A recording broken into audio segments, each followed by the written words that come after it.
Гісторыі амаль усіх месцаў, дзе жывуць людзі, поўныя недакладнасцяў і загадак, якія так падабаюцца навукоўцам. А ўжо гісторыя Белае царквы, маленькія вёскі на паўночным усходзе Беларусі – гэта адны суцэльныя пытанні. Адлегласць да Флорыды 5527 міляў, 8894 кіламетры, і гэта тое нямногае, што можна сцвярджаць пра гэтую вёску дакладна. Назва Белая царква паходзіць ад мясцовай назвы храма, руіны якога знаходзяцца на паўвостраве. Кажуць, што калісьці гэта была выспа Чарэйскага возера. Некаторыя называюць яго белым. Адны гісторыкі пішуць, што ў пачатку 16 стагоддзя дзяржаўны дзеяч Вялікага княства Літоўскага Богдан Сапега заснаваў у гэтых мясцінах базыльянскі кляштар. Базыльянамі называюць манахаў некалькіх каталіцкіх ордэнаў візантыйскага абраду, якія прытрымліваюцца статута, складзенага святым Васілём Кісарыйскім. У 1599 годзе у гэтым кляштары была пабудаваная мураваная траецкая царква, якую ў народзе сталі называць белай, з-за колеру ейных пабеленых сценаў. Але існуе легенда пра тое, што траецкую царкву яшчэ ў 15 стагоддзі пабудаваў італьянскі дойлід Арыстоцель Фіяраванці. У 1475 годзе па запрашэнні цара Івана III ён прыехаў у Маскву і пабудаваў у Крамлі велічны Успенскі сабор. Кажуць, што па дарозе з Балонні, Італія, у Маскву Арыстоцель пазнаёміўся з Богданом Сапегам і дапамог яму ў будаўніцтве Белае царквы. Цагляная муроўка сценаў і скляпенняў Траецкага храма і Успенскага сабора ў Маскве падобныя, а якасць і памер выкарыстаныя цэглы практычна ідэнтычныя італьянскім таго часу. Пасля завяршэння будаўніцтва сабора Іван III не адпусціў Арыстоцеля з Масквы на радзіму. Італьянец спрабаваў з'ехаць па Крыёма, і за гэта цар пасадзіў яго ў вязніцу. Пра далейшы лёс Арыстоцеля пасля 1485 года нічога не вядома. Як і шматлікія маскоўскія баяры, што ратаваліся ад гневу свайго цара, ён, магчыма, здолеў знайсці паратунак у Вялікім княстве Літоўскім. Каля ўвахода ў траецкі храм доўгі час ляжала каменная пліта з надпісам на лацінскай мове. Можа, недзе тут знаходзіцца і магіла Фіяраванці? Ёсць і іншае меркаванне наконт гісторыі гэтага месца. Кажуць, што ў 1454 годзе епіскап смаленскі Місаіл Пструх заснаваў тут праваслаўны траецкі манастыр. А напрыканцы 16 стагоддзя канцлер Вялікага княства Літоўскага Леў Сапега заснаваў на ягоным месцы базыльянскі кляштар. У 1599 годзе у ім была пабудаваная белакаменная царква, руіны якой да гэтага часу стаяць на беразе Чарэйскага возера. У тым жа 1599 годзе ордэн езуітаў распрацаваў і выдаў дакумент пад назваю «Плян заняткаў», у якім выкладзеныя асноўныя прынцыпы сістэмы агульнай школьнай адукацыі. У Беларусі дзейнічала 12 езуіцкіх калегіумаў. Да нашых дзён захаваліся будынкі калегіумаў у Мсціславе, Воршы, Полацку, Пінску і Юравічах.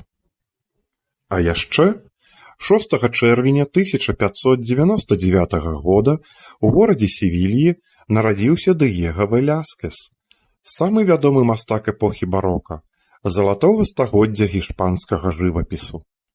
У 1656 годзе ён напісаў адну з самых знакамітых, складаных па кампазіцыі і загадкавых карцінаў у свеце – «Мяніны» або «Сям'я Піліпа IV». Таксама ў 1599 годзе на сродкі трупы акцёраў, да якой належаў і Вільям Шекспір, быў пабудаваны тэатр «Глёбус». Некаторыя мастацтвазнаўцы мяркуюць, што будынак тэатра падобны да Стоўнхенджа і лічаць, што ягоным архітэктарам мог быць Джон Дзі, брытанскі натурфілёзаф, матэматык, географ, астраном, альхімік і астролях.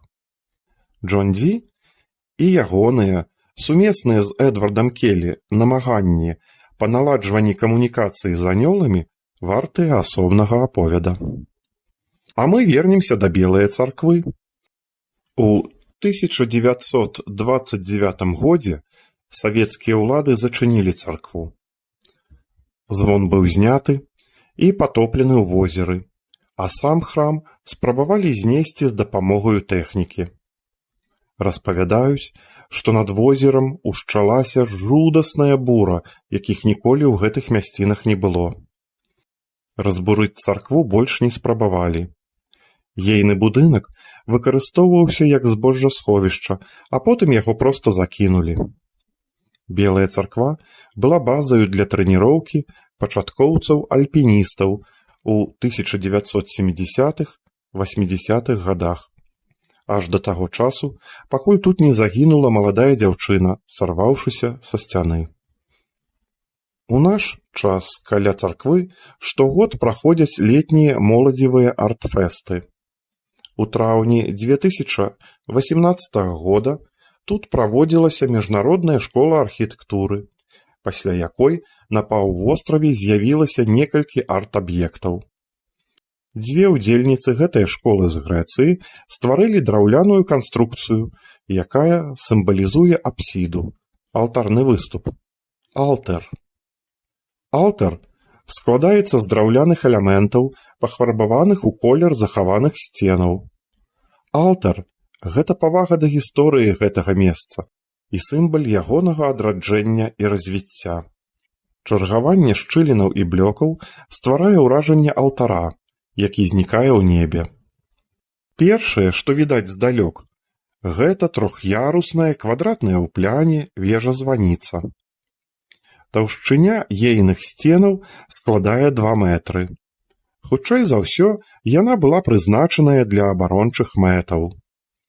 На 3-й ярус вежы, дзе калісьці было 4 званы, некалі вяла каменная лесвіца. Бакавыя сцены падзеленыя масіўнымі пілястрамі, вертыкальнымі выступамі прастакутнага сячэння, а 2 сярэднія сцяны злучаныя перспектыўнай аркай і ствараюць шырокі партал. Спецыялісты адносяць Страецкую царкву да перыяду ранняга барока, для якога характэрныя прысадзістыя прапорцыі вежы, вялікая таўшчыня сценаў і адзін прасторны неф. Сцены і скляпенне храма ўнікальныя, паколькі захаваліся ў некранутым выглядзе. Большасць іншых помнікаў ранняга барока ў свеце былі неаднаразова пераробленыя. Барока – гэта незвычайнасць, празмернасць і ілюзорнасць. Усе гэтыя рысы уласцівыя і Белае царкве. У гэтым месцы знікае штодзёншчына з ейнымі зямнымі справамі і клопатамі. Гэта месца сілы, як кажуць некаторыя людзі. Верагодна таму, як толькі вы апыняецеся непадалёк, вас няўмольна цягне збочыць з вызначанага маршруту, каб заехаць пабачыцца з Белай царквой.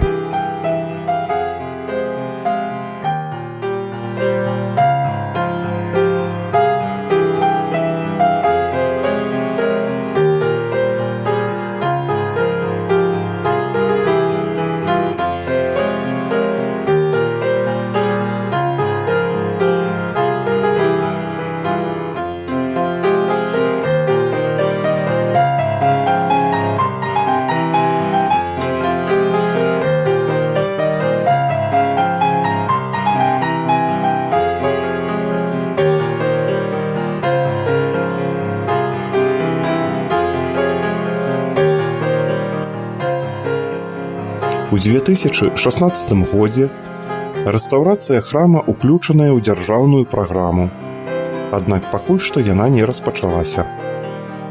Пройдзе час. Адновяць Траецкую царкву. Будзе яна прыгожая і белая адлюстроўвацца ў водах возера. Будуць звінець ейныя званы. Але ці захаваецца містычная душа гэтага месца?